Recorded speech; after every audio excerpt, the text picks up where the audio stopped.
కేటీఆర్ గారు మీరు కలిసినప్పుడు కూడా ఎలా ఉంటుంది మీ బ్రహ్మాండం? ఎవరి ఆలోచన అయినా ఒకటే ఉంటుంది. కేటీఆర్ గారు కలిసిన ఏం షేర్ చేసుకుంటుంటారు కలిసి? ఎక్కువ మేము అంటే తెలంగాణలో అభివృద్ధి మీదనే ఎక్కువ చర్చించుకుంటాం. ఇప్పుడు నా నియోజకవర్గంలో అవసరాలు ఏమున్నాయి అన్న, నాకు ఇది కావాలి, మీరు మంత్రిగా ఉన్నారు, మీరు ఇది నాకు చేసి పెట్టండి అని మాత్రం ఎక్కువగా. మాకు వ్యక్తిగతంగా ఏముంటాయి? ఏమీ ఉండవు. వ్యక్తిగతంగా ఏముండవు, సొంత అవసరాలు కూడా ఏమీ లేవు.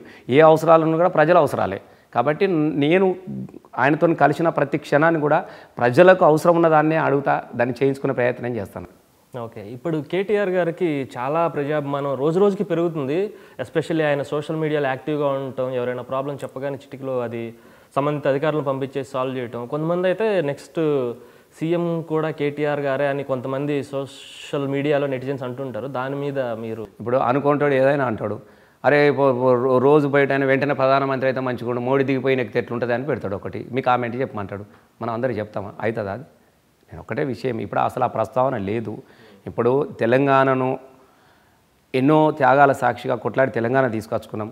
ఈ తెలంగాణను తీసుకొచ్చిన గొప్పగా అభివృద్ధి జరుపుకోవాలన్నటువంటి ఆలోచనలే తప్ప నేను ముఖ్యమంత్రి అయితేనా, నెక్స్ట్ నేను మంత్రి అయితేనా అన్నటువంటి ఆలోచనల టీఆర్ఎస్ పార్టీలో ఉన్నటువంటి ఏ ప్రజాప్రతినిధి కూడా ఆ ఆలోచన చేయడు. నాకు తెలిసి పదవుల కోసం ఎవరు కూడా ఆలోచించటం లేరు.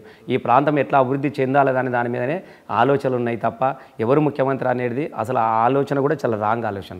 అది ఎవరికో వచ్చో ఆలోచన, అందరు ఆలోచన అదే కావాలనుకోవడం కూడా అది చాలా మేము అవివేకాన్ని భావించుకుంటున్నాను.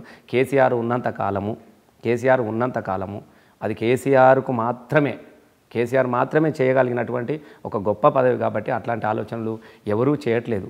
ఇక ఎవరు సోషల్ మీడియా అని అంటే ఏదైనా అనుకుంటూ ఉంటారు. కాబట్టి వాళ్ళ గురించి అసలు మనం అనుకోవడం అనేది చాలా తప్పుగా నేను భావించుకుంటాను. నేను లవ్ మ్యారేజ్ చేసుకున్నాను.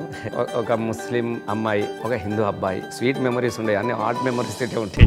అప్పటిదాకా హీరో మంచిగా మాట్లాడతాడు, తెలంగాణ కనవాడు ఏంద్రాబాయ్ వచ్చినావా గట్లనా? హలో అండి, నేను మీ రసమై బాలకిషన్. ఇలా నా మనసులోని భావాలను, నా మాటలను, నా పాటలను, నా జీవితాన్ని హై క్యాచీ క్రియేషన్స్ ద్వారా మీకు అందిస్తున్నాను. వినండి, దీన్ని ఆదరించండి.